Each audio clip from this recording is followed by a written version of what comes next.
Today we're going to be talking about the first Timothy Dalton James Bond film, The Living Daylights, so let's get started. Hey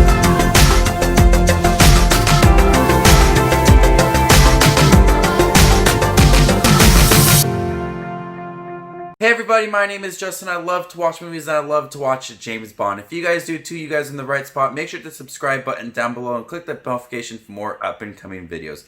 Today we're going to talk about The Living Daylights, which was the first film after plenty of comedic Roger Moore films. We got a more serious version of James Bond with Timothy Dalton. Now, growing up, I don't remember too much of The Living Daylights and License to Kill.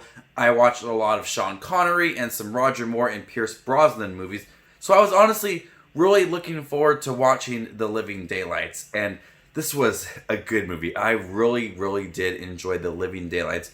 There are some flaws and some comedic moments, just like most James Bond film, and it does follow a similar formula to other James Bond movies. But I think that Timothy Dalton did a great job coming into the role of James Bond and feeling very comfortable. James Bond is sent to investigate a KGB policy to kill all enemy spies and uncovers an arms deal that potentially has major global ramifications. Right from the beginning opening shot of some training sequences, you could tell that Timothy Dalton not only looks the part of James Bond, but also just feels very confident and comfortable in the role. Almost like he's been playing this part plenty of other times before in the past. He just comes in and has this way about him that just screams Sean Connery and some of the earlier moments of the James Bond movies. I really like Timothy Dalton as an actor and in his role as James Bond. He's very smooth within his performance. And one thing I've really enjoyed about this movie is his relationship with the Bond girl, Cara, who is your kind of average girl. Her relationship with James Bond is one of my favorite relationships between James Bond and a Bond girl. It honestly feels like a true love story between them two. You can tell by the way that he looks at her.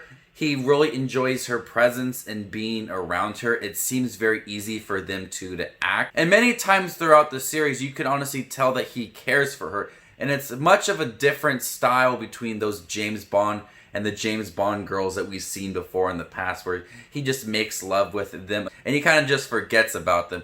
That's different with Timothy Dalton and Cara within this movie. They have a good relationship and it builds up gradually throughout the movie to where it really feels something special towards the end of the film. This was a really well action-packed film. There's so many good action sequences within this movie and they all seem so realistic and so well shot, especially towards the end with him on a plane and some cargo. I thought it was so fun to watch. There's many times within this movie that the action scenes were just so stunning to watch, even if some of them were a little bit corny, especially one where he is driving on the ice and there's like this little shack on top of him. I thought it was ridiculous, but in terms of comedic moments, it doesn't have as much as the Roger Moore movies. So a lot of these action scenes do feel really intense and they're really thrilling to watch, and I was just so invested in everything that was happening in The Living Daylights. Now, the villains within this movie, yes, villains, because we do have two people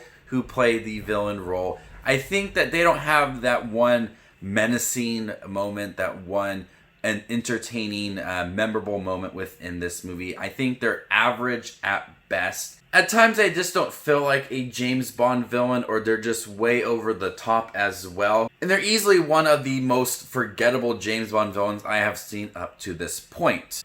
But what holds this movie together is that action. Timothy Dalton plays James Bond very well, and his relationship with Cara, which I think is easily the highlight of the movie. John Barry's score is once again really great. He utilizes the main theme song and the James Bond score very well throughout this film, and it adds some intense moments as well. And the rock group a-ha singing the opening sequence, which I thought was a pretty cool song. Despite some weak villains, I think The Living Daylights is one of the better James Bond movies I've seen up until this moment, where I'm reviewing all these films leading up to No Time to Die. I was a little bit worried how Timothy Dalton would be only being in 2 movies, but I was highly surprised with him as an actor in the overall movie. I'm looking forward to watching License to Kill, because that's another one I really don't remember too much of, but I really did enjoy Timothy Dalton's performance. The action was great. There's just a way about it that I really honestly want to go back and watch again. I couldn't say that for most of the Roger Moore films, and maybe even some of the Sean Connery movies as well. It's a movie that I enjoyed much of, and the relationships, the acting, and the action sequence all impressed me throughout. I'm going to go ahead and give The Living Daylights an A-. Thank you guys for checking my review for The Living Daylights. Stay tuned. Next week I got a review for License to Kill. Unfortunately, the last Timothy Dalton James Bond movies, and then we're moving on to Pierce Brosnan. So make sure to hit the subscribe button down below and click the notification for more up and coming videos. My name is Just Watch Movies, and you guys stay classy, YouTube.